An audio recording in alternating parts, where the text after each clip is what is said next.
coming in as we get started, but wanted to thank you all for being here and braving getting out there. Hopefully you are able to stay warm, and if not, the library is always a good place to do that. Shameless plug, all of our branches have continuous generator power, so we will always be on. Side blessing from COVID, we install all of those. So just as a couple housekeeping tips, first of all, the presentation is going to go for about 45 minutes. There'll be time for questions afterwards.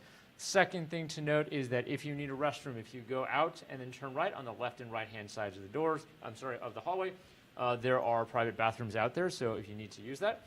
And for those of you who are interested in buying either this book or there's also copies of the prior book about Justice Stearns, those are out there.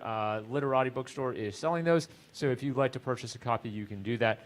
You can step out there or you can go afterwards and do that. So without further ado, welcome.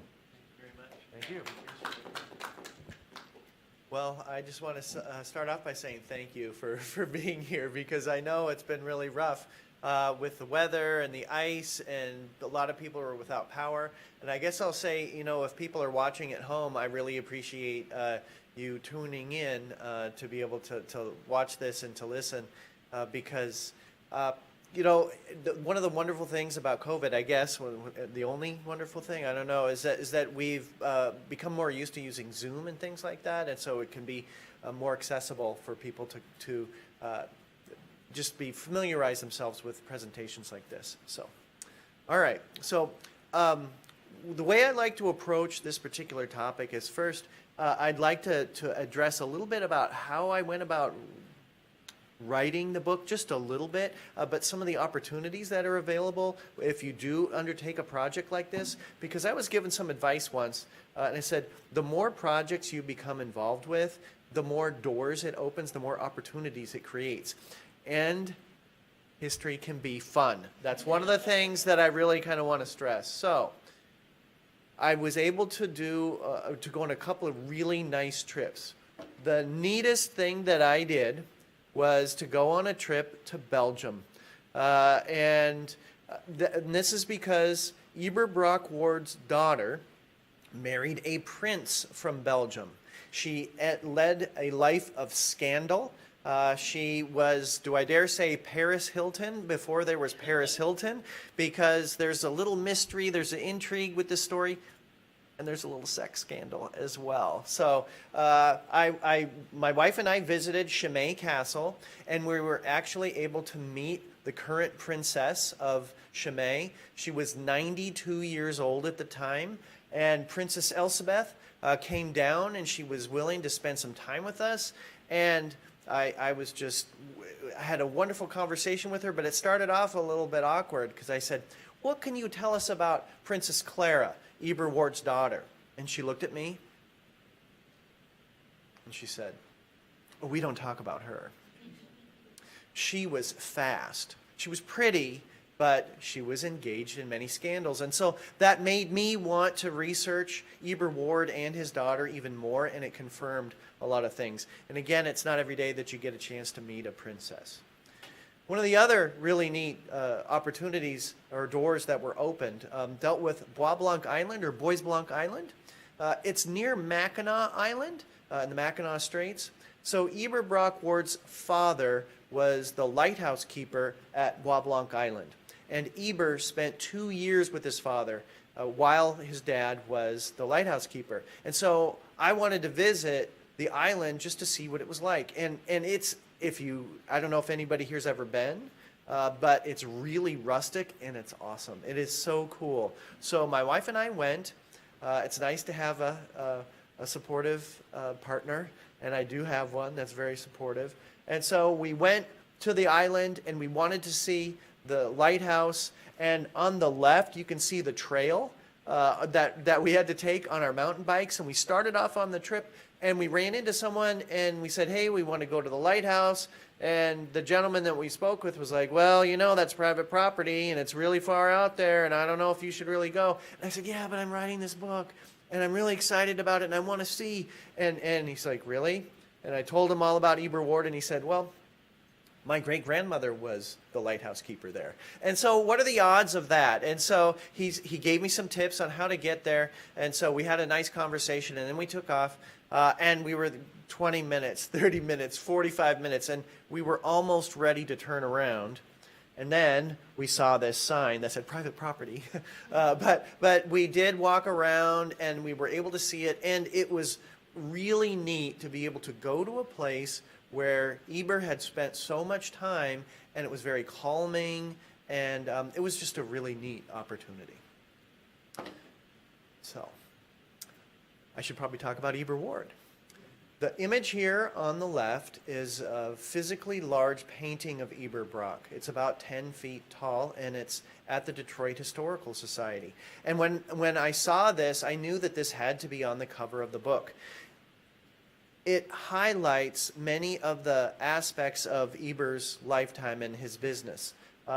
There's an anchor and a compass that right at his feet. There's some manufacturing plants that are shown over here. There's a little boy who's trapping muskrats. There's a lighthouse over here. And so this is almost like a biography of Eber Brock, hitting the highlights. And just as he towers over this canvas, he towered over the history of Michigan as well as the Great Lakes throughout his lifetime. But how do you approach an important topic like this? Well, some contemporaries had some things to say about him. One said that he was a man of mild and agreeable manners. He was open-hearted. He was generous. Another, who probably knew him better because he was his cousin, described him as a selfish man. He did not have a conscience. He was tyrannical, vindictive, and aggressive. He was engaged in illegitimate schemes. So maybe, for those of you who are here and those of you who may be watching at home, maybe you can think about how you would evaluate him over the course of this presentation as I hit some of the highlights of his life. Just to keep that in mind. Well, Eber Brock Ward was born on Christmas Day. He was actually born in Canada. His parents were not Canadian. They were both from Vermont. And his parents moved around a little bit just for business reasons. He only spent a short time in Ontario. They moved back to the United States after the start of the War of 1812. They continued living in New England, and they were getting ready to move to Kentucky when tragedy struck the family. Eber's mother died when Eber was only 6 years old. This was an important turning point in his life for a couple of reasons. So first of all, with his mom dying, his older sister Emily would end up assuming many of the roles that her mother had taken. And Eber's most important relationship throughout his whole life was with his sister Emily, and I'll talk about her in a little bit. But one other thing is that the family was on its way down to Kentucky, and if Eber had lived in Kentucky, he would have shaped, more than likely, the history of this southern state. Well, instead, he would have an impact on the Midwest, the Great Lakes, and the state of Michigan. One thing that I also want to just mention here, the image is a drawing of his father. The 2 years that Eber spent with his father were significant. His dad was gone a lot prior to that. However, even though his father had a strong opposition to slavery, they were going to move to Kentucky, but his father's anger and frustration at Southerners because they held other people in bondage was something that was taught by the father to the son, and we're going to see how it impacted Ward's views and activities during the Civil War. If you're not familiar with the city of Marine City, it's located where that arrow is, north of Detroit, on the Detroit River. That's where Eber would end up spending his formative years. The family was going to go to Kentucky, but Eber's father had a brother who was living in Marine City, and so they decided to settle the family there so that they could be by other family members. That key family member who eventually would play a huge role in Eber's life was his uncle Samuel. He's shown here. Samuel Ward was an important steamship well, he would eventually have steamships, but he had a vast array of vessels, most of which were schooners and sailboats when Eber was growing up. Eber would periodically work for his uncle beginning at the age of 11 during the summers, and he worked as an errand boy or a cabin boy. Samuel was an important figure who had several vessels, and he was the first person to start in the Great Lakes with a load of supplies and go through the Erie Canal to New York. First person to do that. Others had started on the East Coast and come to the Great Lakes, but it demonstrates the power and the vision that his uncle had. Eventually, Eber would end up working for his uncle. He was his employee. He became his uncle's protege, and eventually the two became partners, and they developed one of the largest fleets of vessels throughout the Great Lakes. Why was Sam Ward able to develop this large fleet? Well, Michigan was growing like gangbusters in the 1820s, 30s, and 40s. The image here shows Michigan territory. Michigan became a state in 1837. It was the 26th state. And you can see the figures where Michigan experienced tremendous population growth. I think everyone's familiar with the Oregon Trail for people traveling from the eastern parts of the country to the far west. And there's nothing wrong with that. However, a lot of people would travel on steamboats initially. And so Samuel Ward and his nephew, Eber, would eventually transport people. They would transport goods to and from the east to the west and then back and forth. And so they took advantage of this huge population increase and this rush of people to Michigan territory. Here we see the number of vessels that Eber and his uncle owned beginning in 1843. As you can see, there's a new vessel every year from beginning in 1843 to 1848, and then there are 2 vessels in 1849 and 3 vessels that were launched in the early 1850s. They really had excellent timing, and they continued to invest their product or their profits back into a new steamship every single year. The very first steamer that they had is shown on the right. That's a drawing of the Huron.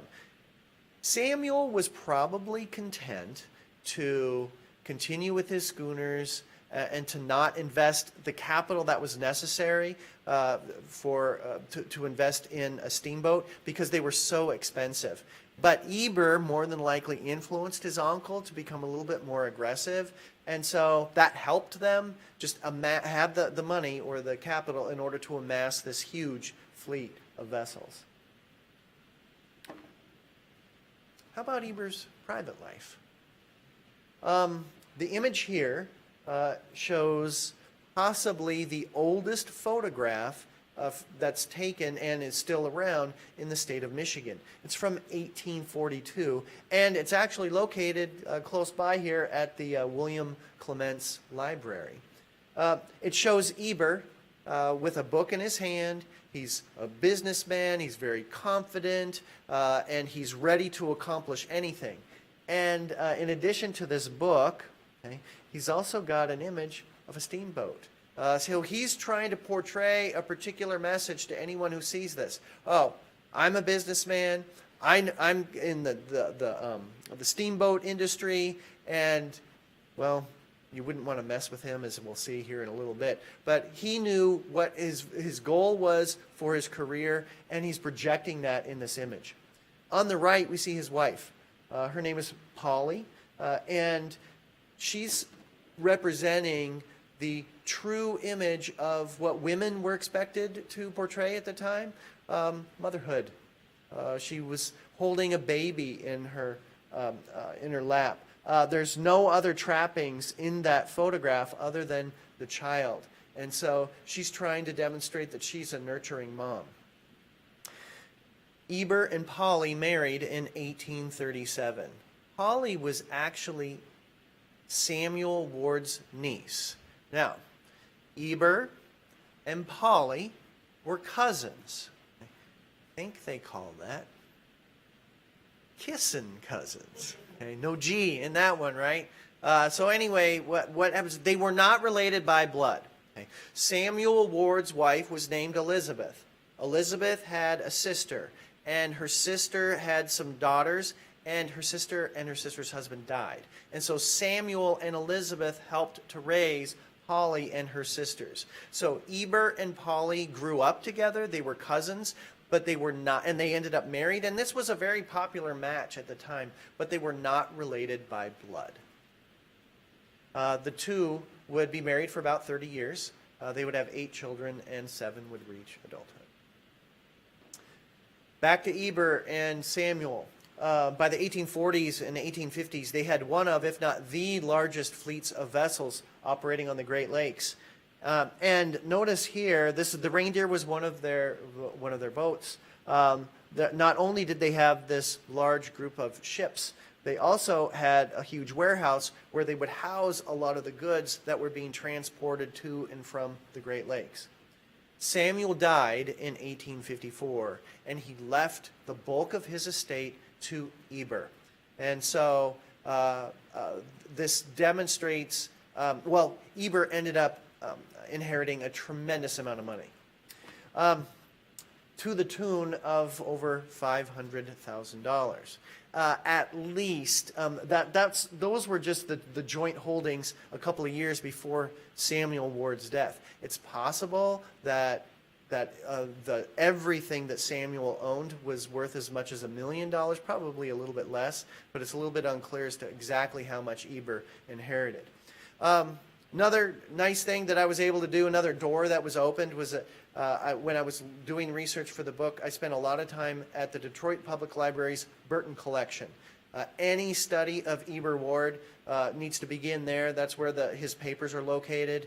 And I was able to make several trips. And at the time, I had one daughter who was attending Wayne State University, and I had another daughter who was attending Eastern Michigan University. And so there were times when I could visit them, maybe on a weekend or something like that. And so that was kind of neat when I was doing that. But on the left, we see some images from a ledger book that identifies E.B. and S. Ward, so Sam Ward's property, owned on equal joint account. So even before Samuel died, they were partners. They were on equal footing with one another. And I guess, you see that? So my thumb is there. I had to open up the book. But anyway, so it was really neat to look through a lot of those documents that were at the Detroit Public Library.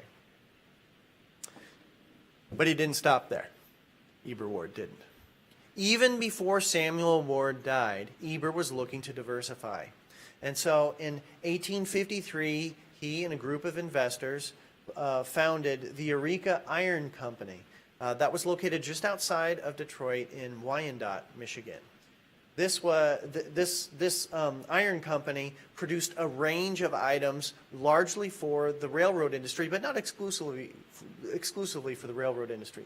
But they produced iron rails and spikes and boiler plates and all sorts of products that could be shipped anywhere, and they were in very high demand. By 1860, this was the largest factory in the state of Michigan.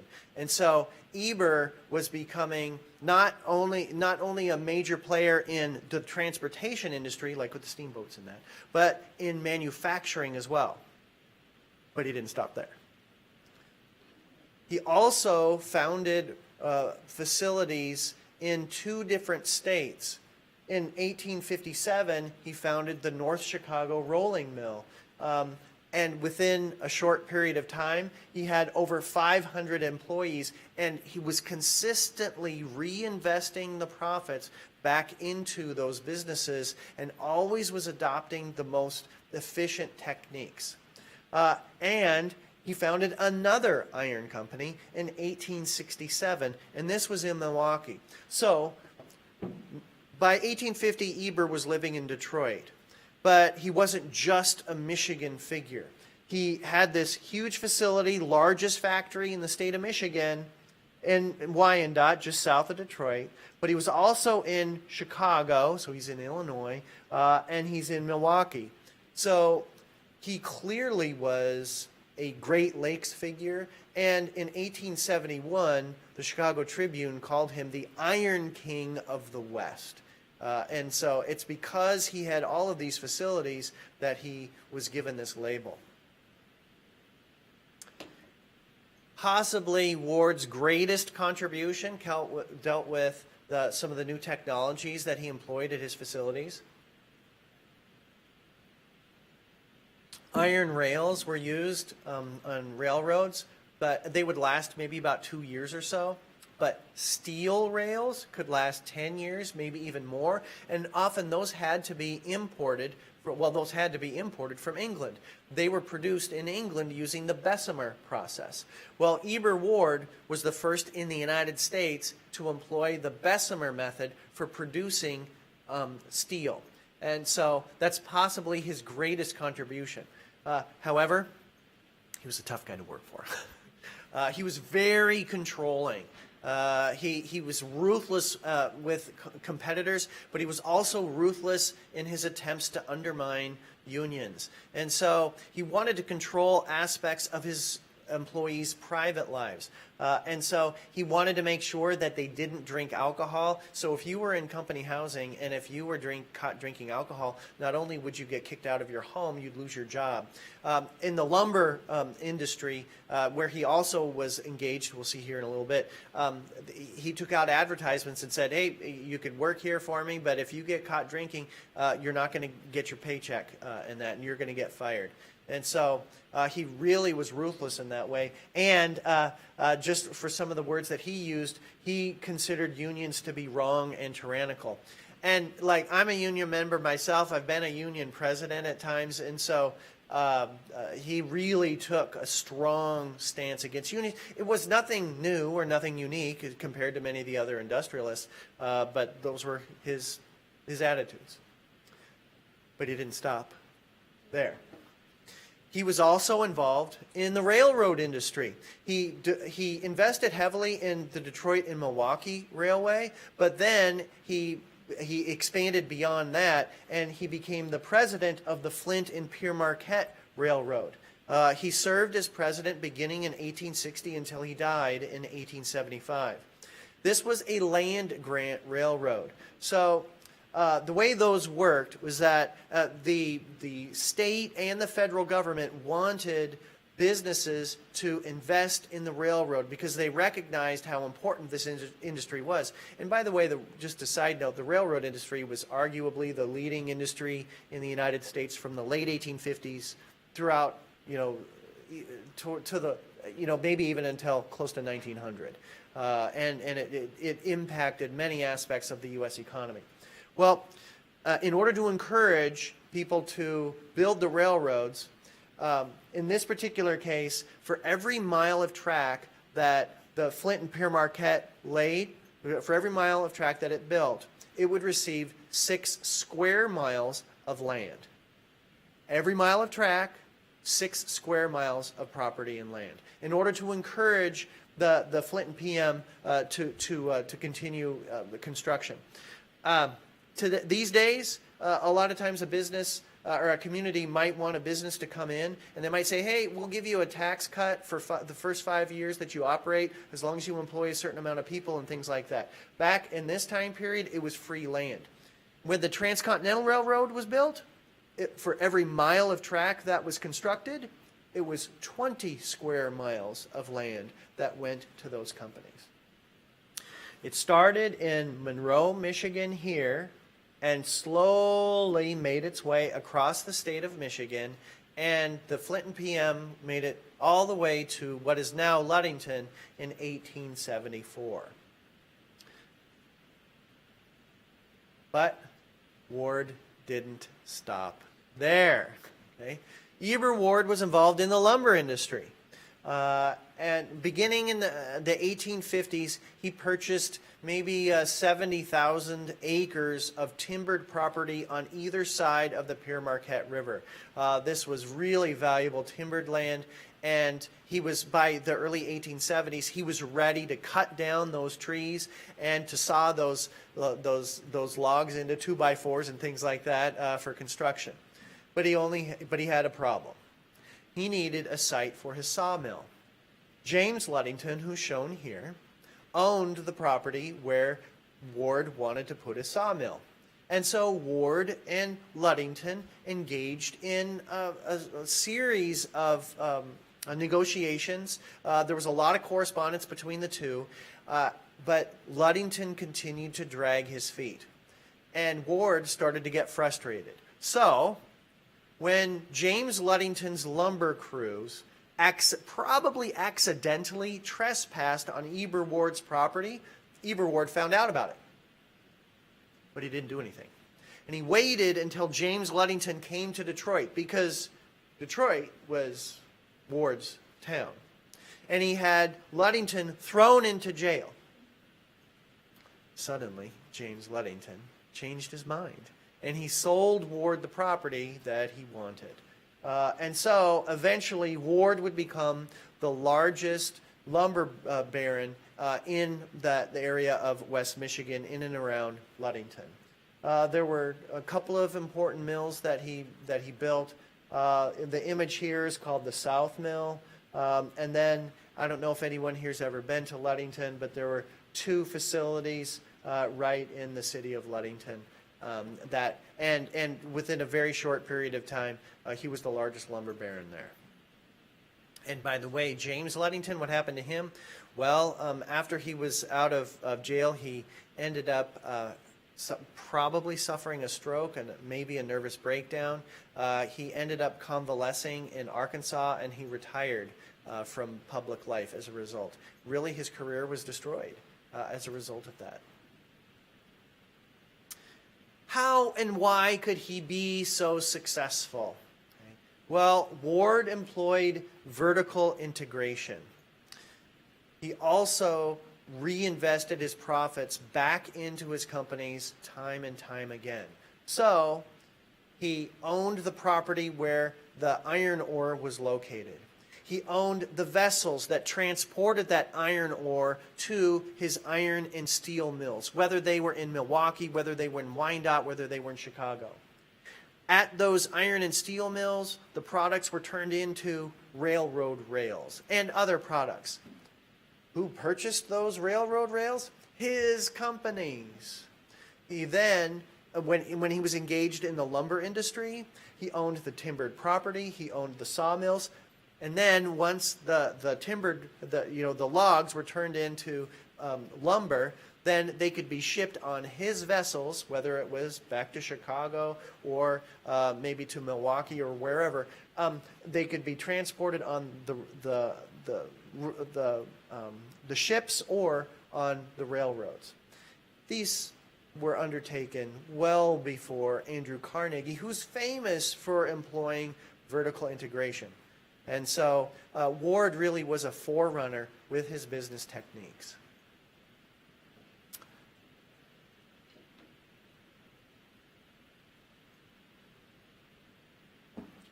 I mentioned at the beginning that probably the most important person in Eber's life throughout his entire lifetime was his sister Emily.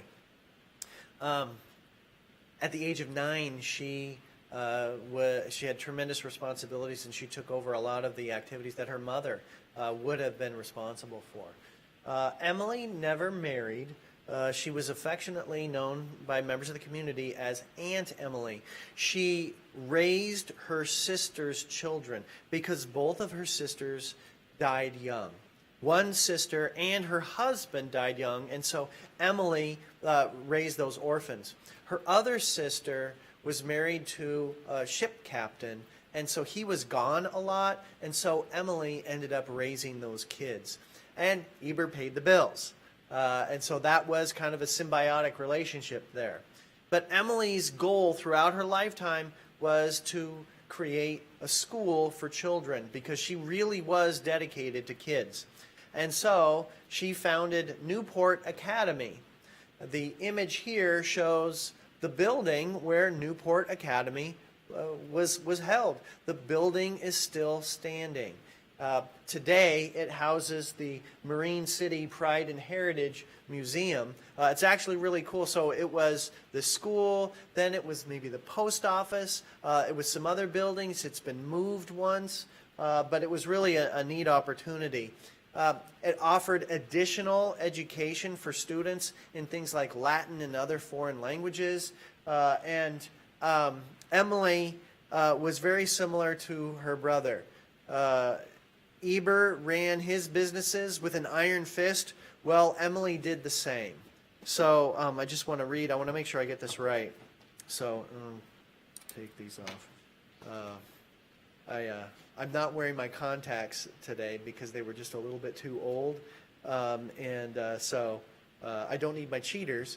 But when I'm wearing these, I have to take if I want to read. So anyway, Aunt Emily hired the teachers.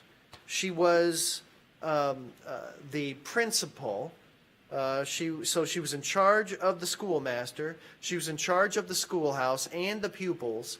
She was the principal, and she was the Board of Education of one, and she had original and appellate jurisdiction in case anyone had a complaint. And so if you think of the apple didn't fall far from the tree, both Eber and Emily were very similar to one another. And who funded this school? Eber. Eber wasn't involved in a tremendous amount of philanthropy, but this would be an example of some. But another example of his philanthropy came with politics and with his attitude toward slavery. So, Eber was interested in politics, and initially he was a Whig. Then he became a Republican when the Whig Party disintegrated in the early 1850s as a result of slavery. There were Northern Whigs, many of whom then joined the Republican Party. In the 1850s, there was a mini civil war in Kansas. There was a vote that was set to take place in Kansas, and supporters of slavery and opponents of slavery flocked to vote in that election. And historians have called this Bleeding Kansas. Well, Eber was one of the main donors that sent $10,000 to the anti-slavery supporters in Kansas. So not only was he very much against slavery, but he also funded anti-slavery programs like this attempt to provide, as you see, like the title here of the article, Aid to Kansas. Additionally, Ward was associated with the Underground Railroad. One of his employees described him as a radical on the issue of slavery. And when employees were hired, especially the top employees on his vessels, he had a discussion with them, and he said, okay, if a runaway slave was to come here, you're supposed to let him on, and you can't charge them. A lot of slaves, actually, runaway slaves, finished their journey on the Underground Railroad by traveling on one of his vessels. And at least 3 were known to be, quote unquote, friendly to runaway slaves. There was actually a time when Eber was on one of his ships, and a group of runaways were on their way there, and they barely made it onto the ship, but they were followed by some slave catchers. Well, the slave catchers started looking around the ship, and they found the slaves, but they were in neutral waters. And so one of the employees came to Ward and said, hey, this is the situation, this is what's going on. And Eber said, oh, well, I think I know how to handle this. And so he talked to the captain, and he had the captain go as close as he could to the Canadian side of the waters, and he had them anchor when they weren't supposed to, or they weren't scheduled to do so. They anchored, they lowered one of their boats, and the slaves got on the boat, and they went to safety. And the slave catchers found out what was going on, and they were really angry, but they were able to get away. And by the way, Eber Ward made sure that each of those slaves had $1 with them, at least $1, so that they would be able to just get started, to get breakfast and to get food for a couple of days. So it's a good example of the impact that his father had, his dad was very much against slavery, and Eber took the same position. At one point during the Civil War, there were a group of business owners who came to Ward and said, we don't want to be paying this income tax. There was an income tax that was passed during the Civil War for the first time in U.S. history. And Eber Ward published his response. And he said, I will gladly, I'm paraphrasing, but I will gladly pay this income tax because I know that this is supporting the Union, and it's supporting it's opposed to slavery, and I will gladly do this. As soon as the war was over, he was ready for the tax to drop, but he demonstrated his patriotism in that sense.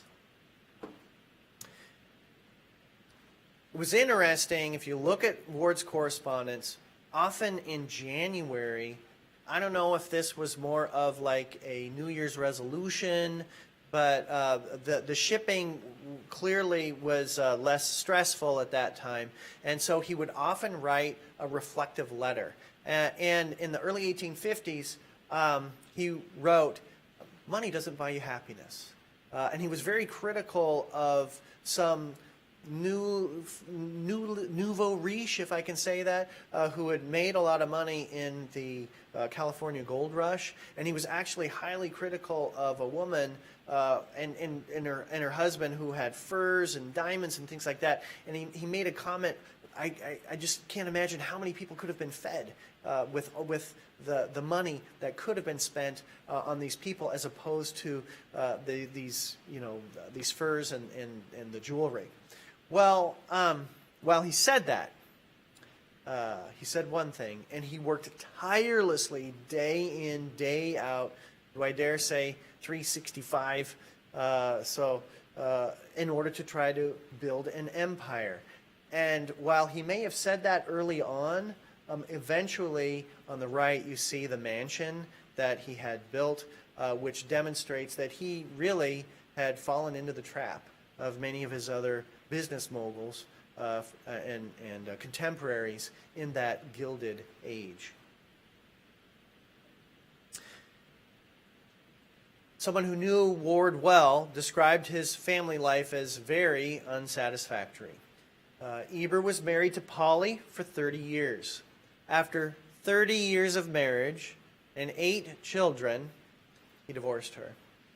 And he married within a week or two, it was a very short period of time, he married a much younger beauty queen, Catherine, and she's shown there. Shortly after the divorce, Polly died within 6 months.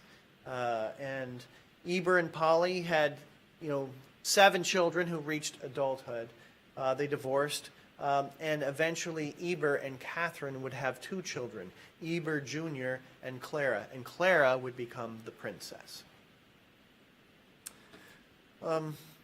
Ward clearly was the top business leader in the Detroit area and throughout the Great Lakes. In 1869, probably due to the stresses associated with his activities, he suffered a stroke. He recovered from that within a few weeks.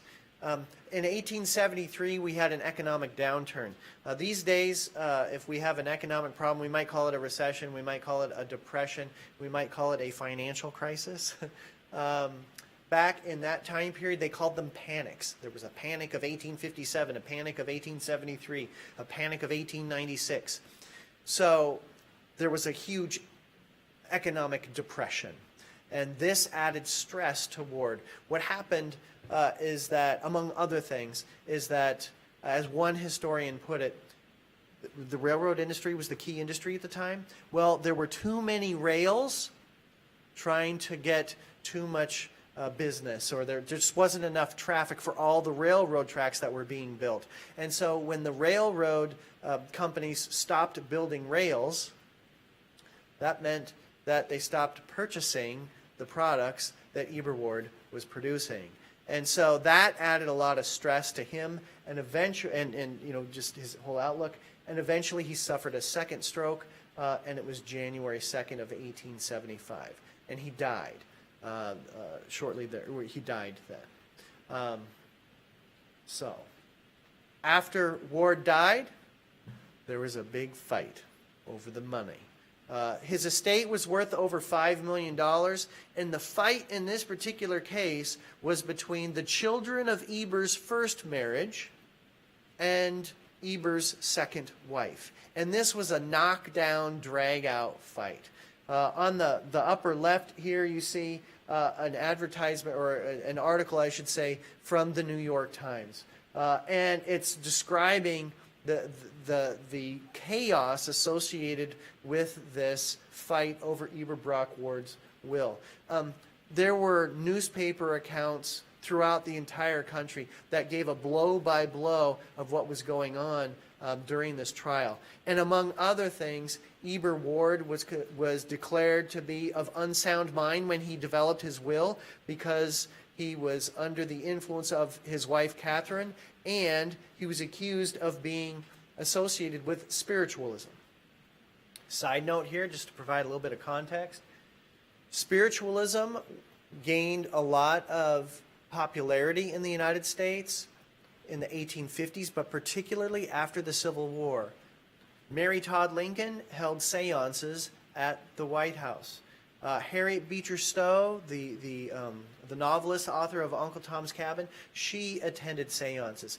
As many people dealt with the death of loved ones during the Civil War, they wanted to try to connect with them.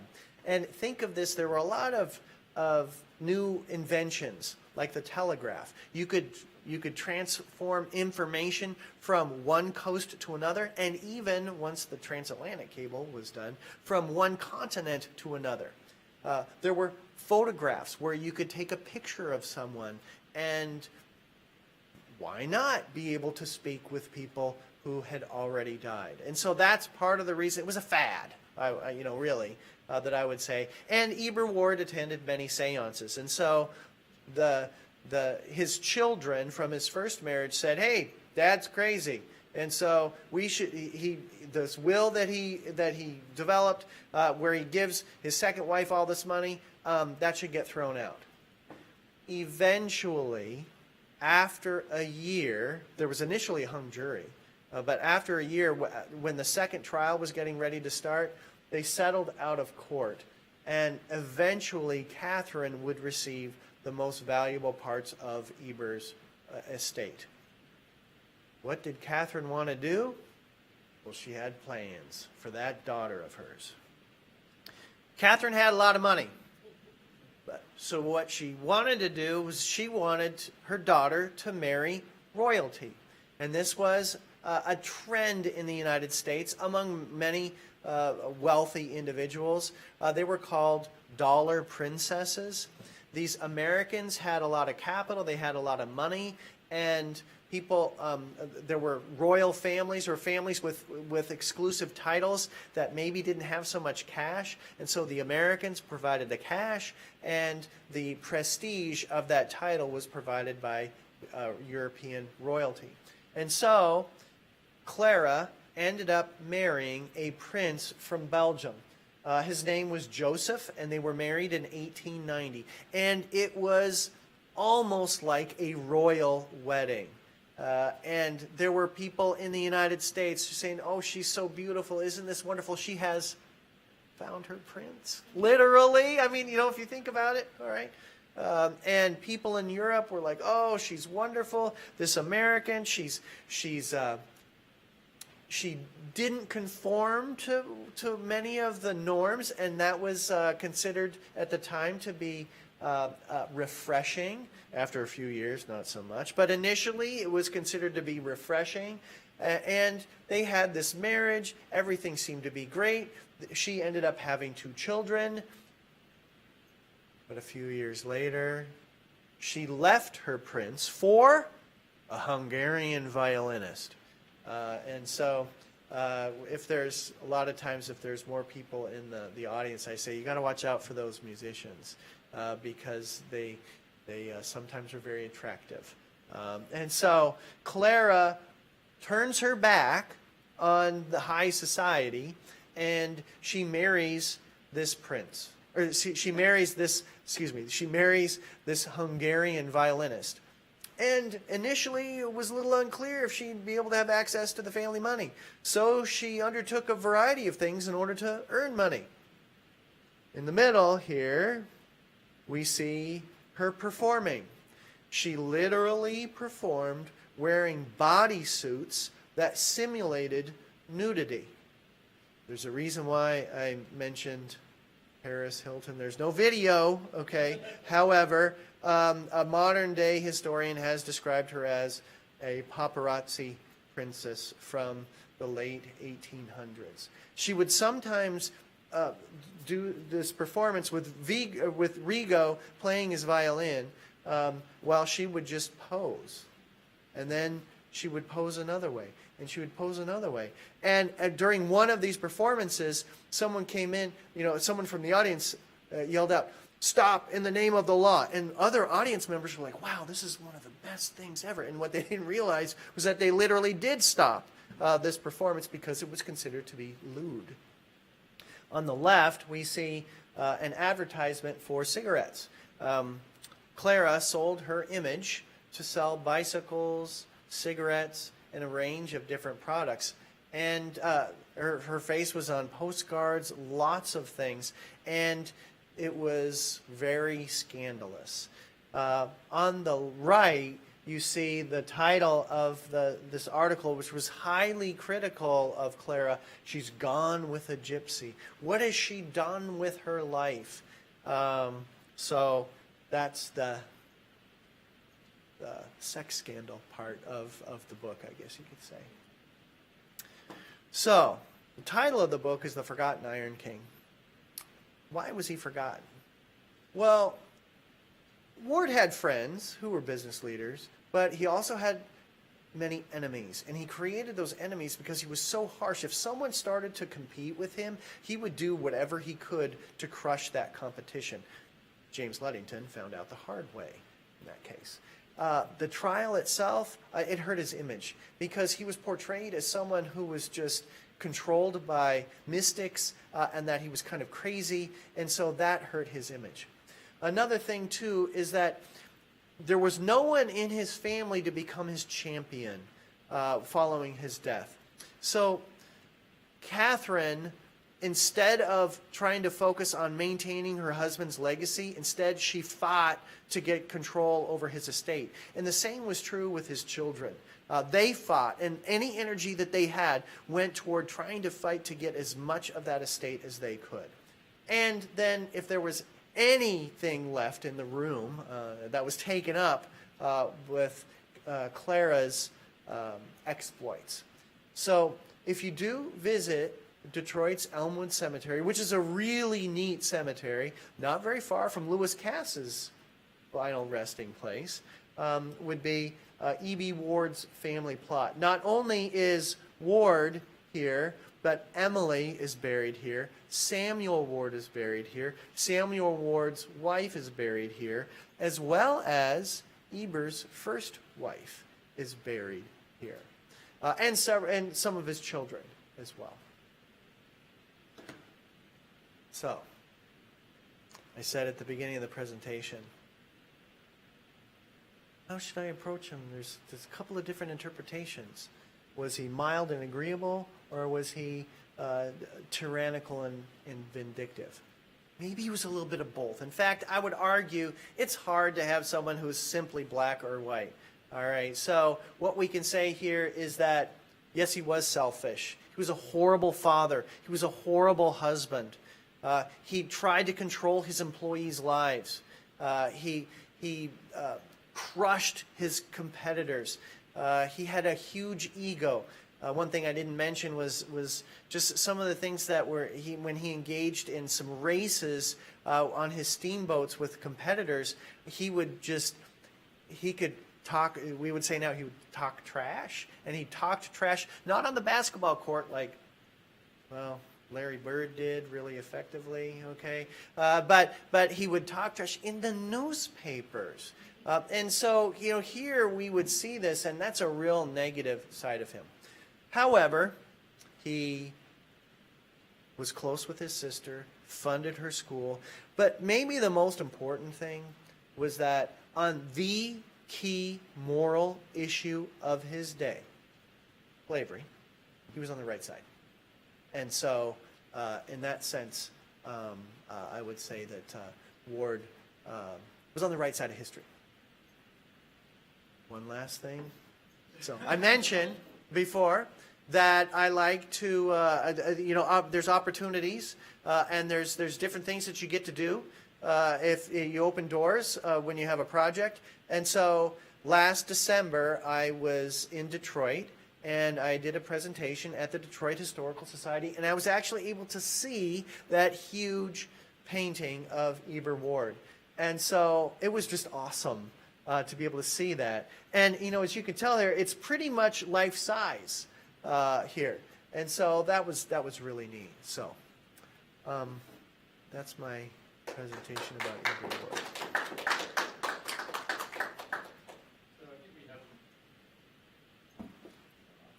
I think we have some time for some questions. I'm going to pass around the microphone, but just for the sake of people who might be watching from home, if you don't mind, speaking loudly and clearly if you have any questions. Again, we've got a pretty intimate group, so I think we can kind of just pass it around. And I can maybe even repeat a question for people. So, does anyone have any questions? Yep. I do have a question. His children. So he was a very absent father, and his legacy was forgotten. So he had so many kids. Did he not involve them in his business dealings? What did did they collapse the business afterward? What was the deal there? Great question. And so what I'm going to do, I'm going to go like this and show the okay. So, So, Eber Ward's, I wasn't sure how much time I'd have, in that. So, his oldest son and the one that he was grooming to take things over was named John, and he was ruthless. At one point, when he was a ship captain, and he found out that a mother who was traveling with one or two children came on board and didn't pay. When they got to their next stop, he kicked them off and he didn't let them take their luggage. And he was accused of raping a young woman. She was in her early teens. And during the trial, or I should say there was a trial where he was put on trial, and as he was walking from the courthouse, he was shot and killed by the young woman's brother. He probably was guilty of this, but we don't know that for sure. But probably he was guilty. So that's his oldest son. Another son ended up spending time in the state hospital for the insane. That was Henry. Samuel was the one who was shown in the photo, which is really kind of interesting. He died very, very young. Elizabeth was labeled mentally incompetent. His two other sons who maybe could have taken over the business were Milton and Charles, and they had an exceptional skill at spending their father's money. And I would argue part of the reason for that is because he didn't groom them. He was gone all the time. And so they went through school, and he's like, okay, I want you to take over the operations in Ludington. And that was a failure. Okay, and for his other son, I want you to take over some operations in Ohio. And that ended in failure. And so really, they were ne'er-do-wells. Frederick died of an overdose. The newspaper said that he died that he committed suicide. He probably did overdose, whether it was on purpose or on accident. He had trouble with alcohol. And he actually said to his father at one point, I really want to stop drinking. And so his dad sent him to, they called it an inebriate hospital. It was just a place where, who knows what maybe they gave him Lydia Pinkham's vegetable compound, which is like 23% alcohol. But anyway, and his dad said, if you are sober for a year, I'll give you money. And he got the money, and then he ended up spending it in it. So Mary was described as being eccentric. And then the two children from his second marriage, Eber Jr. was married, and then he made an offhand comment to one of his friends, and he said, and his wife had been married before, and he's like, yeah, I should have married her daughter. She was really pretty. And then eventually they divorced, and he ended up leaving with the maid. So, yeah, maybe I should have, so it's actually, it's for those of you who are watching online, it's all in the book too. So, yeah. So there you, and then there's Clara. So, yeah, so great question. Yeah. Great answer. Anyone else? I'll throw one out. Sure. So during the Civil War, obviously he's on the right side of slavery, and he has all of this business and business interest. Did he devote, other than you talked about the steamships, how much of his other industries went to the war effort or supported it, or was he contributing in some other ways that we don't know about, or as far as the war effort is concerned? Sure. So there was a really big rally at Campus Martius in Detroit, and it was a big rally. And what's interesting is that there were a lot of people in Detroit who supported the war effort, and there were other people in Detroit, a lot of immigrants, who were concerned as long as the war was about preserving the Union, they were okay with it. But if it was about ending slavery, they were not, because they saw slaves as potential competition for their jobs. And so the city of Detroit was really split. Eber Ward went to a rally, and he was like, hey, we're going to have the draft, and we're going to be doing these things, and he got heckled, and a mob started to come after him. And so he had a low profile in some ways like that. The steel that he was producing went toward the Union. He made money. He didn't donate it, but so he's involved with that. And then just, I guess, one other thing, this is ancillary to your question, but in the years immediately after the Civil War, there was a question, should African-American men have the right to vote? And Ward's newspaper ran editorial after editorial in support of what became the 15th Amendment that was part of the Constitution in 1870. And so he was a strong supporter of that. But he did not support women's suffrage. There was another editorial in the same paper that was, when I saw it, I just about lost it, because, and this is in the book too, it said, if women are quarrelsome and they don't have to fight, so they're going to get men involved in the fight, and they're not going to have to put their lives on the line. And women might not have intercourse with their husbands if they may deny it, if they have this power to vote.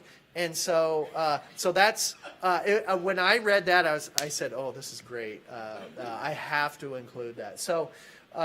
So he did support the war effort. Verbally, he was a strong supporter publicly, and his businesses as well. And he corresponded with Lincoln, and so yeah.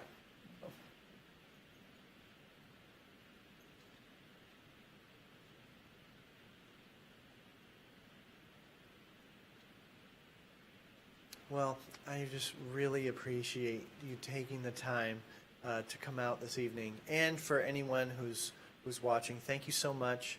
Really appreciate it, and thanks a lot.